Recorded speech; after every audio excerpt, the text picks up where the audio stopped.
അങ്ങനെ നീണ്ട നാളത്തെ കാത്തിരിപ്പിനൊടുവിൽ ആശങ്കകൾക്കും അഭ്യൂഹങ്ങൾക്കും വിരാമമിട്ടുകൊണ്ട് കേരള അഡ്മിനിസ്ട്രേറ്റീവ് സർവീസ് നോട്ടിഫിക്കേഷൻ പുറത്തു വന്നിരിക്കുകയാണ്. കേരള അഡ്മിനിസ്ട്രേറ്റീവ് സർവീസ് എക്സാമിന് തയ്യാറെടുക്കുന്നവർ എന്തെല്ലാം കാര്യങ്ങൾ 3 മാസത്തിനുള്ളിൽ ചെയ്യണമെന്നുള്ളതിനെ സംബന്ധിച്ച് ഇതിനോടകം തന്നെ നിങ്ങൾക്ക് കൃത്യമായ ധാരണ ലഭിച്ചിട്ടുണ്ടായിരിക്കാം. എന്നാൽ അതിലും ഏറ്റവും പ്രധാനപ്പെട്ട മറ്റൊരു വിഷയം നമ്മളിവിടെ അഡ്രസ്സ് ചെയ്യേണ്ടതുണ്ട്.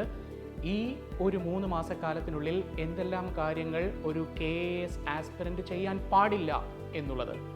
ഈ ഒരു വീഡിയോയിൽ നമ്മൾ പ്രധാനമായും ശ്രദ്ധ കേന്ദ്രീകരിക്കുന്നത് ഈ ഒരു ഡയമെൻഷൻസിലാണ്.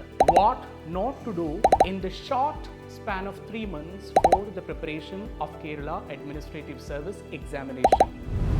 ഏറ്റവും ഒന്നാമതായി ശ്രദ്ധിക്കേണ്ടത്, കേരള അഡ്മിനിസ്ട്രേറ്റീവ് സർവീസ് പരീക്ഷ 3 ഘട്ടങ്ങളിലായാണ് നടക്കുക. പ്രാഥമിക ഘട്ടമുണ്ടാകും, പിന്നെ ഡിസ്ക്രിപ്റ്റീവ് ആയിട്ടുള്ളൊരു മെയിൻസ് ഘട്ടം ഉണ്ടായിരിക്കും. Then after there will be A personality test.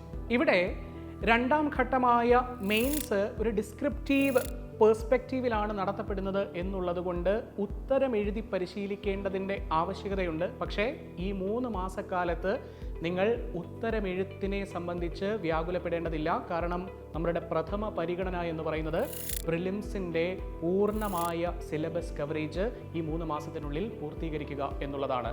അതുകൊണ്ട് ഉത്തരമെഴുത്ത് എന്ന ആശങ്ക ഒഴിവാക്കുക, പ്രിലിംസിൽ കോൺസെൻട്രേറ്റ് ചെയ്യുക.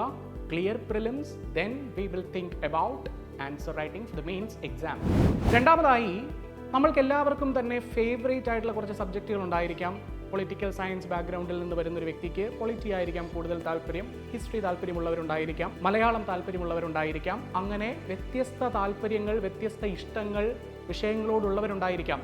എന്നാൽ ഇവിടെ ഏറ്റവും പ്രധാനമായി നിങ്ങൾ ശ്രദ്ധിക്കേണ്ടത്, കഴിഞ്ഞ കേരള അഡ്മിനിസ്ട്രേറ്റീവ് സർവീസ് പരീക്ഷ സെറ്റ് ചെയ്ത ഒരു ട്രെൻഡ് കൃത്യമായി മനസ്സിലാക്കി എവിടെയാണ് മാർക്ക് ഡിസ്ട്രിബ്യൂഷൻ എന്ന് കൃത്യമായി മാപ്പ് ചെയ്ത് ആ ഏരിയയിൽ കൂടുതൽ ഫോക്കസ് ചെയ്യുക എന്നുള്ളതാണ് smart strategy.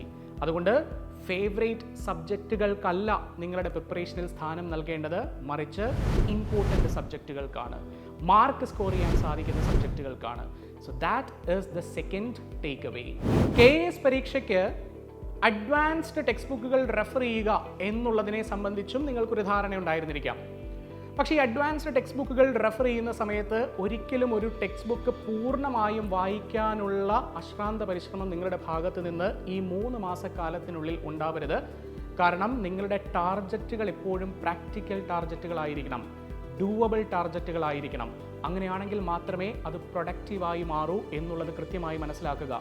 Indian polity by M. Laxmikanth അല്ലെങ്കിൽ സ്പെക്ട്രം എന്ന് പറയുന്ന ടെക്സ്റ്റ് ബുക്കുകൾ കംപ്ലീറ്റ് വായിച്ചതിന് ശേഷം മാത്രമേ ഞാൻ മറ്റൊരു സബ്ജക്റ്റിലേക്ക് എൻ്റെ ശ്രദ്ധ പകർന്നു നൽകൂ എന്ന ശാഠ്യം അപകടകരമാണ് എന്ന ഡിസ്ക്ലെയിമർ ഇവിടെ കൃത്യമായി ഓർത്തിരിക്കുക.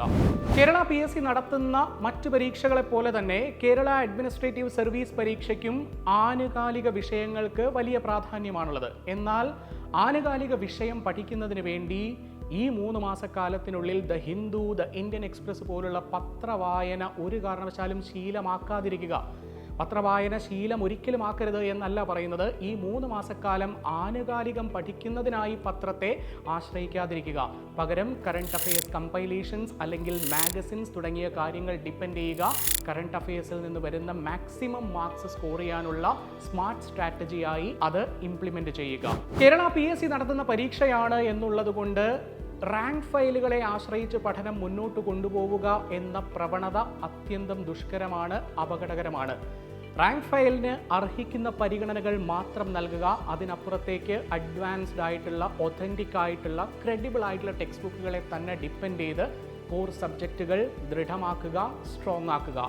That is how you will achieve success in the Kerala Administrative Service exam, because this is going to be a higher level examination conducted by the Kerala Public Service Commission. ഇതിനെല്ലാം അപ്പുറത്തേക്ക് ഈ 3 മാസത്തെ ചെറിയ കാലയളവിൽ ഇത്രയും വലിയ സിലബസ് പൂർണ്ണമായും complete ചെയ്യാൻ സാധിക്കുമോ എന്ന ആശങ്ക നമ്മളുടെ ഉള്ളിൽ പുനർജനിക്കപ്പെടാം. പക്ഷേ ഈ ആശങ്കകൾ എല്ലാം മറച്ചു വെച്ചുകൊണ്ട്, അപ്രാപ്യമല്ല എന്ന് കൃത്യമായി മനസ്സിലാക്കിക്കൊണ്ട് പഠനം എന്ന പ്രോസസ്സ് എൻജോയ് ചെയ്ത് നിങ്ങളുടെ ലക്ഷ്യത്തിലേക്ക് എത്താൻ നിങ്ങളെല്ലാവരും ശ്രമിക്കുക. ഇത്രയും കാര്യങ്ങൾ കൃത്യമായി ഇംപ്ലിമെൻ്റ് ചെയ്യാൻ നിങ്ങൾക്ക് സാധിച്ചാൽ കേരള അഡ്മിനിസ്ട്രേറ്റീവ് സർവീസിൻ്റെ വാതിലുകൾ നിങ്ങൾക്ക് മുന്നിൽ തുറക്കപ്പെടുക തന്നെ ചെയ്യും.